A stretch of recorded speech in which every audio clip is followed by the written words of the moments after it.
Hi, my name is Natalie and welcome to my channel Knitting-a-GoGo, and today I wanted to talk about my latest project that I've been working on, which again uses another vintage yarn, and this time it's from 1966, I believe. So it actually came in this lovely box, which obviously has some wear and tear, being from the 60s and I believe from 1966. And it's a Lister Bel Air Starspun 4-ply knitting.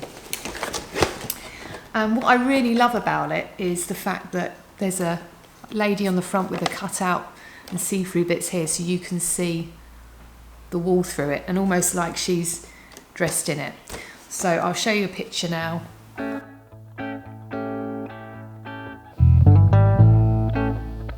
So you've got a better close-up there of it. Now, I've not had time to sit and actually film the introduction video before actually making a start on this project. I was quite busy over December with my embroidery business. So, and I've been knitting in between that. So I wanted to pop on today just to talk about the progress and what's been happening with this. And I've got through quite a lot of the yarn already. So originally, I believe in this box there would have been a total of 16 ounces or 16 balls of this yarn, as you can see here. And when I managed to get it on eBay, and there was only 12 balls in the pack. So obviously some had been used, I believe, because it wasn't quite full. So that was fine. I really wanted to see what this wool was like, because I've got some really cool patterns with this wool. I've got a Mary Quant one even with it. But there were a lot that were released around 1966 with using this yarn. So I was kind of spoilt for choice with what I could have made. And I also had to bear in mind the yarn quantities I had. I've got 12 ounces. So I looked through various patterns I actually have for this yarn. And in the end, I ended up picking a pattern from this Woman's Weekly Knitting magazine. It was presented free with Women, October 22nd, 1966. And I don't know if you can see, but on the front there is a picture of Twiggy. She did model a few knitting patterns and crochet patterns back in the day, and I know she was a keen knitter herself. Or I know she used to make clothes, and I believe she's knitted some things as well in the past. So I ended up picking something from here. So there are so many amazing patterns. I'll just show you a little selection here that I have.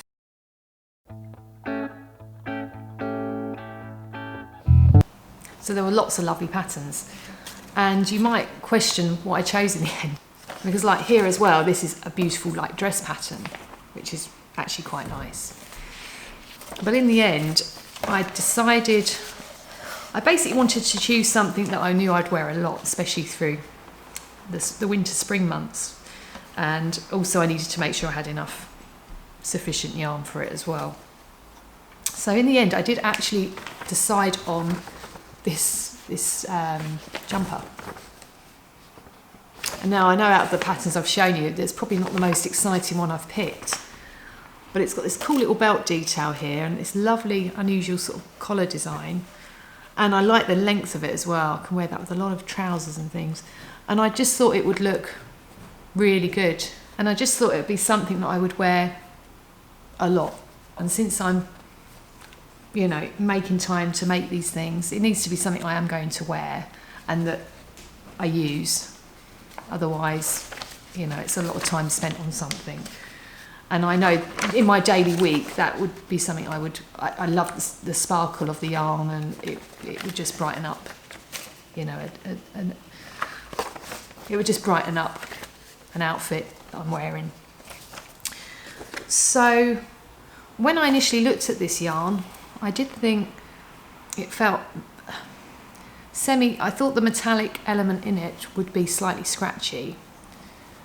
It's a 4-ply knitting yarn, and it was originally made in England by Lister and Co Limited, and it's 88% Courtelle and 12% Lurex. on there. And it's got 3/4 ounces of the yarn, but the instructions say just like 12 balls of this. So the only other thing is it has taken a good month or so, around other things and work and projects, to make, because it is knitted on quite small needles. So they are knitted on, the beginning of the hem part is knitted on 2.25mm needles, and then I then go on to a slightly larger needle, I say slightly larger, of 2.75mm. So as you can imagine, it's quite a lot of knitting on a smaller needle. And also, yet again, I didn't think that this would be happening, but I've picked a darker yarn. Although it's got glitter in it, you've still got to really check the pattern, and it's a rib. So the beginning of it starts with like a 2x2 rib, knit 2, purl 2, and then it goes into an 8x8 rib. So it's knit 8, purl 8. And so far I have managed to make the front and the back of this. So there's the front. And what I've found is it's actually really soft. When you start knitting it, it's actually quite a soft yarn. It's not as scratchy and hard as I thought it would be. And because of the rib, it's really stretchy. So it looks tiny. But again, you can get this sometimes with jumpers that are ribbed. They look small until then they've got some stretch, and it's been designed to have that stretch. And again, I knitted a tension square and it matched perfectly. So this should all fit quite nicely when it's made. And there's the back there, so it's got a slightly, shorter neckline to the front that's a bit deeper on that for the collar that's going to be attached. Yeah, so I was trying to kind of have a look at the shoulder style again. They're very limited photos in these patterns, so I've only got that one really to go by. And it's kind of difficult to see if it's, I don't know, how that kind of curves around, but maybe because of the rib it just really stretches, so that's all you kind of needed to do for the sleeve head. It didn't need to be kind of too fitted or rounded like a normal sleeve head would be. So yeah, it's going to be interesting to see how that looks when it's finished, but I'm looking forward to wearing it. Like I said, it feels very soft, and it's it feels like new, the wool. It feels, I think because it's got the Courtelle in it, it's just aged very well. There's no sort of it falling apart or disintegrating. It's feeling really good. And I think from my experience, if you check one of my other videos, I knitted a Mary Quant top with Courtelle in. I've worn that lots, and it had some wool content in it. And again, that must have been from around a similar time, around 1966. And it's worn and washed up really well. It's not disintegrated, fallen apart. As I wasn't sure if it might be in so old. It's worn well, and that's what's led me to try some other vintage yarns as well and see how they knit up too. So I look forward to updating you when I've knitted all the parts. So I've now knitted the front and the back and the collar and the sleeves and also the belt, and I just love this yarn. It's super soft.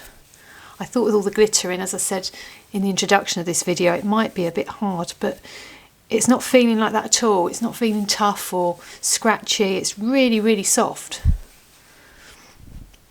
So the first thing I'm going to do is get a needle that's suitable for sewing together with wool. So the first thing I'm going to do before I block all the pieces, which will be just with just lightly pressed, using no water or steam, because this has got some Courtelle, which is like acrylic kind of content in it, so I don't want the yarn to melt. But before I do that, I'm just going to weave in all the loose threads and ends of each piece, just using a needle that's suitable for weaving in loose ends with knitting wool, which has got a slightly larger hole, and they're not pointy on the bottom, so they don't split the yarn. And I'm literally just going to weave those ends in.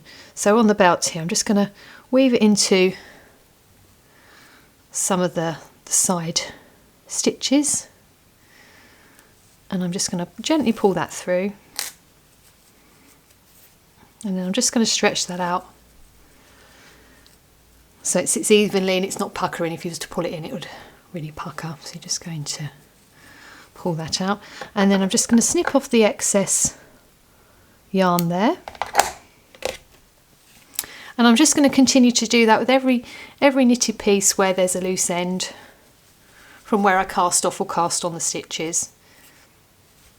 And then I'm just going to gently press that on my ironing board with a cool iron setting.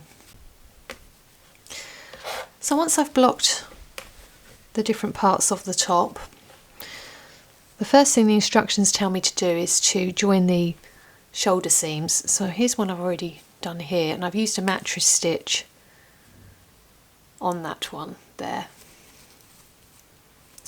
And I'm going to do the same on this side now as well. So I've just pinned where I want to join it, and I've got this amount of yarn still left out of the whole 12 ounces that I had.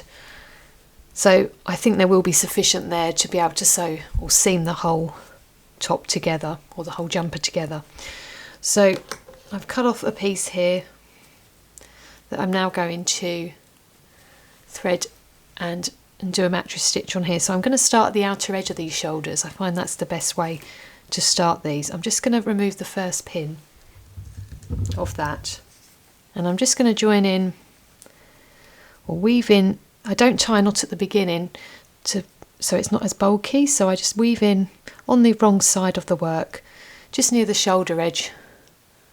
I just weave in some of the yarn into the work there, and then I just tie a little knot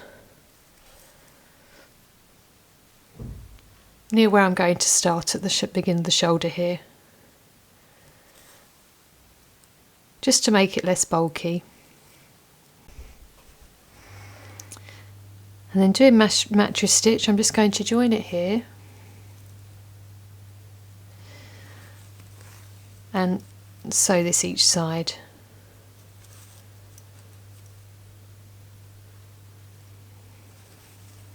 Just weave in under a couple of the stitches at the time, or a couple of the threads.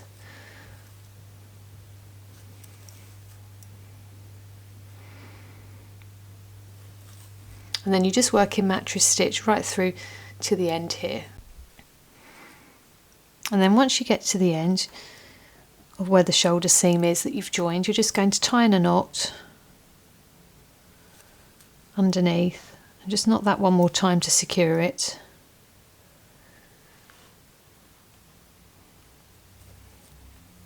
And then you're just going to weave in the end just to keep it nice and neat, just underneath where you worked the mattress stitches, just in that little seam there.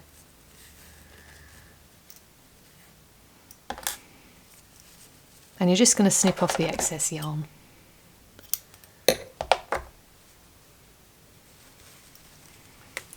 And now you've got both shoulder seams joined, and I just find that using the mattress stitch, it just gives it a nice even kind of nice join there, or on the ribbed area. So the next thing the pattern says to do is to set in the sleeves, and I really like this pattern for this because the way you set in the sleeves is very similar to anyone that makes their own clothes with sewing machines will know this technique very well, I'm sure, if you sew with jersey fabric. So basically when I've made jersey tops and dresses, I love using this technique when I sew in my sleeves. So instead of, you would maybe join the sleeve seam, and then you would have the sleeve head where you would then stitch it in, and that in knitwear you get that quite a lot, but because this is quite stretchy because of the rib, what you do on this is you leave the sleeve seams open and the side sleeves open, and you join in the top sleeve head part here. You just join it in to the opening of the front and the back sleeve areas before you then go into your actual side seam part. So you join it flat, and again I've used a mattress stitch. I've sewn one here just to show you an example of what you do, and it's super simple to do it that way. You're not trying to set it in a way that's, you know, is it going to match, is it all okay? It's just straight, and I find that so simple, and that's why I love making clothes with jersey fabric, because I love the way you can set in a seam like this, or, you know, set in a sleeve that you sew it across first, and then what you then do is you would sew the side and sleeve seams all the way across. So you'd start either at the seam of the sleeves, the cuffs, or the bottom, whatever you prefer, and then you can just literally, you sew it all around, and you'll just have this sleeve all sewn in. And it's great. It's just a great way of joining it. And because this is stretchy, I think this is why they've written the pattern like this, with this rib. It's super stretchy with this kind of yarn. So it's really good. So I wanted to quickly show you how I would do this. Because with a sleeve hedge, you still have a centre. So you need to first of all make sure when you're joining it to your front and back on here. So there's your front and back here. As you can see, you've got the sort of edges here before it then goes to the sides. You can see there. So you can kind of see there's the neckline.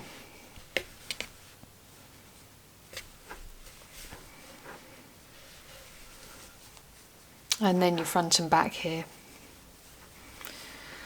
So first of all, you're going to join using the mattress stitch technique again. I'm going to join it right side up, and also this sleeve needs to be right side up. So I just need to check which is my right and wrong side. I can tell by the cast on edge, and also by the fact the way the rib ends here, it's a stocking stitch rib on the ends.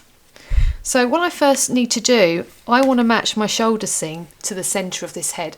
Otherwise, when you join it, if it's slightly off, it's going to show when you wear it. It's not going to be quite central, and it might hang a bit strange on the body. So what I first do is I fold this sleeve head in half, like I'm doing here, if you can see.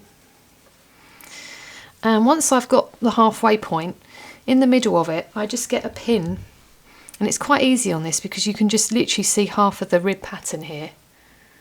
So you've got like the stocking stitch part of the rib here on this part, then it's the pearl sort of rib on there, and you just fold half of that rib because you know that's going to be your centre. And then what I do, I just get my pin. I get quite a prominent pin with a widest head on it there, and I literally just use it as a centre point on here. So I know that roughly that is my centre there. And then what I do, right on the shoulder seam, I just lay that flat, and then I can just get another pin, and I just pin that flat so it's meeting in the centre there, and then I can work out each way. So I'm just going to start here at the edge here. So I'm going to join these two. It says to sew from these cast off edges when you're joining this or setting in this sleeve seam, and I'm just going to work that round. And what's great about the ribs, you can stretch it like you would in jersey fabric if you was machine sewing that together for your arms and your side, or your front and backs. So you can just, it will just easily stretch around as you need it to, which is super handy. So you can just get that to work round, because you'll find the body end, or like the front and sides, there might be more fabric on there to the sleeve because you want the sleeve to pull in a bit. So again, with the rib, you can just stretch it round, and then that all matches like that. And you're just going to do the same for the other side. So what I would personally do is just start it, is just pop it there.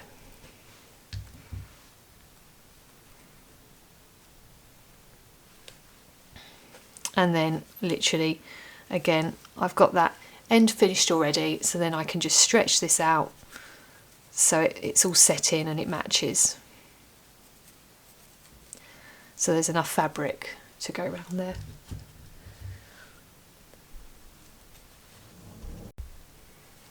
So you just continue to stretch that along like I'm doing.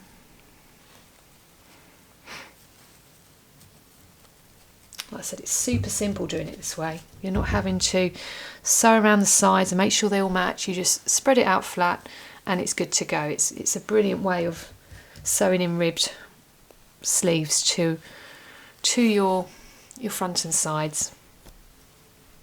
So that's all ready now to be sewn. So again, I just get the strand of this glittery yarn.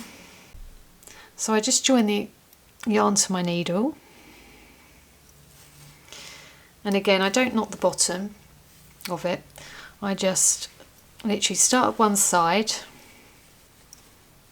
at the beginning. And again, I just remove the first pin. And I just thread in or weave in the yarn a few centimetres from where I want to start doing my mattress stitch. And then I just pull that through.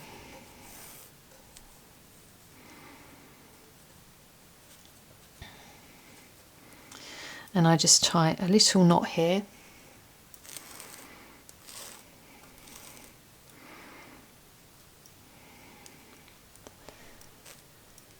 And again.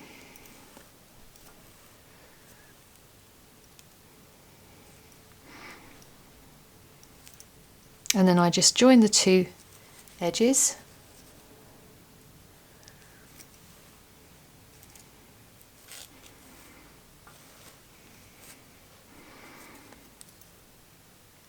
Like this. And now I'm going to mattress stitch. Now I appreciate this is really dark wool so it's probably hard for you to see me doing the mattress stitch, but I do have other videos where I show you the mattress stitch if you check those out on my YouTube channel. And all I'm literally going to do is just do a mattress stitch in the first stitches of each part of the sides and the sleeve head, and I'm just going to go through and I'm just going to continue doing that all the way round.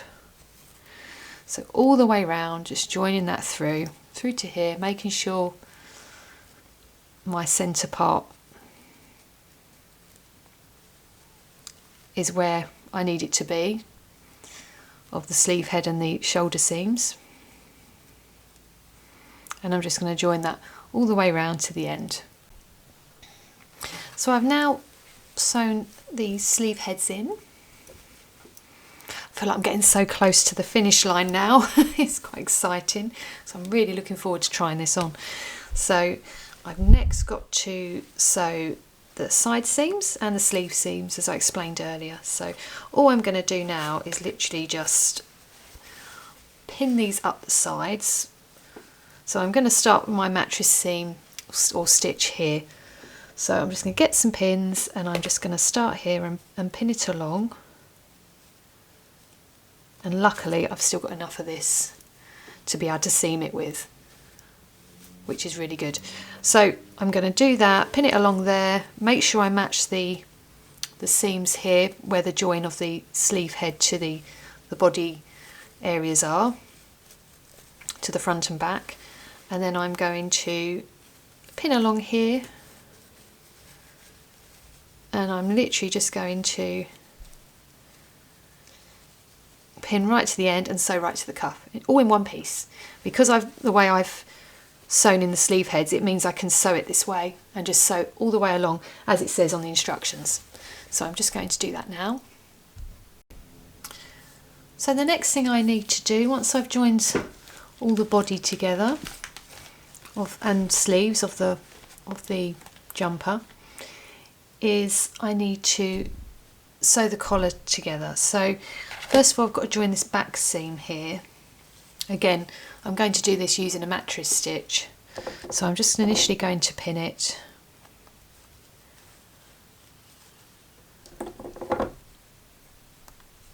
And thankfully I've still got enough yarn left here to still do the seaming I need to do.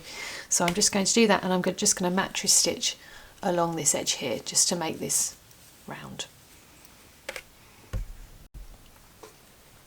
So now I've joined the collar. It's all in the round here, as you can see. I now, using the back seam of where I joined it using mattress stitch, I've got to join that to the back of the collar here, and I've got to sew this all round the actual collar. So what I need to do is just pin that all in place around the neckline. And again, what I'm going to do, because this collar's just going to sit here like this on the top, so I'm just going to mattress stitch that all the way round. So again, you'll get a neat finish there. So first of all, I'm just going to pin it all the way round.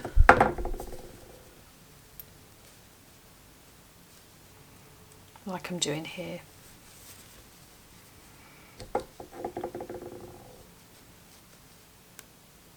I'm just going to pin that the whole way round to the inside of the neckline, match that all round, and then, like I said, I'm just going to mattress stitch that all the way around the top edge here.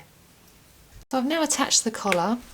So this is actually the right side of the top, and because I've mattress stitched it, you'll see the actual finished like seam is on the outside here, but when this is turned over and this rolls down, you won't see it's hidden. You needed it kind of that way rather than this way, because you didn't want the seam to sort of come outwards here when you're folding the collar down. So that will just sit nicely like that. So the last part of the making up instructions was to add a belt buckle to the belt part I knitted on this pattern. Now I do tend to collect different types of belt buckles when I'm looking through vintage haberdashery, either in boot fairs or charity shops, vintage shops, anything like that. I will have a look, and sometimes I do find buckles and collect them.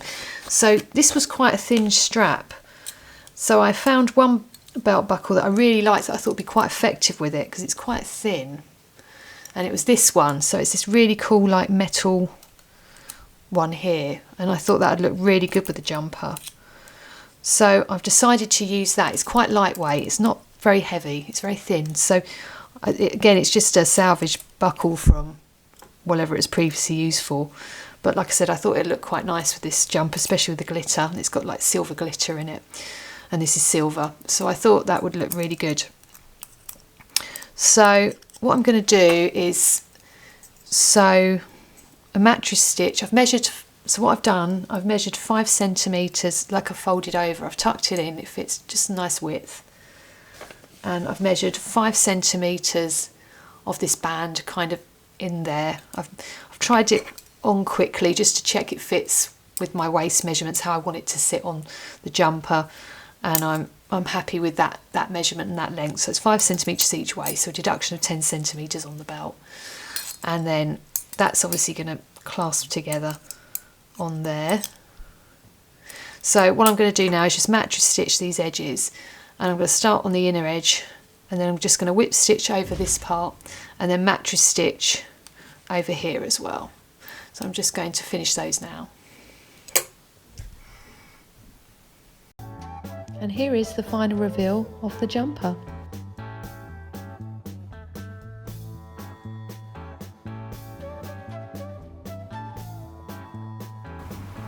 So overall, I'm so happy with how this has turned out, this knit. I love this collar. I love the feel of it. It's really soft. I thought it was going to be a bit scratchy having the glittery sort of yarn content in it, but it really isn't. It's so soft to wear. It's just so cozy and warm. And I just think this belt detail not quite in the video here, that you saw earlier. I just think that really adds to it, just adds another dimension to it. I love it. I just think it looks really good. I love how it's turned out. I love the fit of it. It fits really nicely. The only thing is the arms, again, this is just because I've got quite long arms. Could have been slightly longer. I would like it if they maybe down to there. They ride up a bit to here. But unfortunately with the yarn quantities I had, I really didn't have enough to risk kind of extending that, because it's a vintage yarn, and like I said, I had a limited quantity of, I think it was 12 balls, 12 ounces to make this jumper. But it's definitely one I'm going to be wearing a lot now. It's just brilliant, and I think it's going to wash up quite well. And because it's quite a fine knit as well, I mean, you wouldn't even necessarily know it's hand knitted. Now, it did take me a few months over the winter to make this, but it was around other projects, work, the usual things we all do in life. And because sometimes I can make these things within a couple of weeks, but because it was such a fine knit on really small needles, and again, something I'd said in a previous video I was going to be trying to avoid was knitting with a dark yarn, especially because I do a lot of my knitting at night time. And this is a dark yarn, although it's got the sparkling element, but you know, it's got this real fine sort of rib in it. So I had to really be mindful in good lighting and watch that and check that I hadn't done the ribbing wrong anywhere, that it was definitely all pearl and knits where it needed to be. And sometimes I would notice a slight mistake and then have to unpick that. So it took a while, so I'm not going to be in a rush to make another one. And also I'm not sure I'd find the yarn again anyway, so it's really, really good. And yeah, I wasn't sure how this collar was going to be. It's kind of sewn on, as I showed you earlier in the video, and then it sort of comes round. I like this, and I like the way the cast off edge, was it cast on? I can't remember now. Sort of flares out the way they've written the pattern. And it fits really nice on my arms. I've got quite broad shoulders, and I wasn't sure where the seaming would finish, but they've made it quite wide for me, which again is great. It just means, you know, it's quite wide, which is good. It just sits quite nice on my shoulders. It fits really well. The rib in this, it helps having a knitted rib the way it is, because it stretches to your size and will sit lovely. So it seems really small, as you saw when I showed you the pieces in the video. But when the way the fabric works, or the knitted stitches work together, it really, and the type of yarn it is, it really stretches. So it just sits nicely on the body with that stretch. So yeah, a very positive, happy outcome with this knitting project. Really happy with it, going to be wearing it lots. I've already had compliments wearing it, especially with the belt. People are like, oh my God, that looks really, people have said to me, oh, that's really nice. Is that a vintage 60s top that you've got there with the belt, because of the belt buckle? And yeah, they're curious to see, you know, was it like dead stock because it looks so new? And it's like, no, I've actually knitted this one. Wow, because they've seen how fine and intricate, you know, the knitted stitches are on it, and it was on small needles. So it was definitely a labour of love making this one, because I just kept thinking of the end game when some of it felt like it was taking forever, and you're constantly just doing a rib, which is good in a way because you can watch television with it as you're doing that same rib. But it's like 8 by 8 stitches, I think the wider rib was, so it's remembering 8, you know, knit 8, purl 8 constantly as you're knitting it. But yeah, so I'm definitely going to be wearing this lots.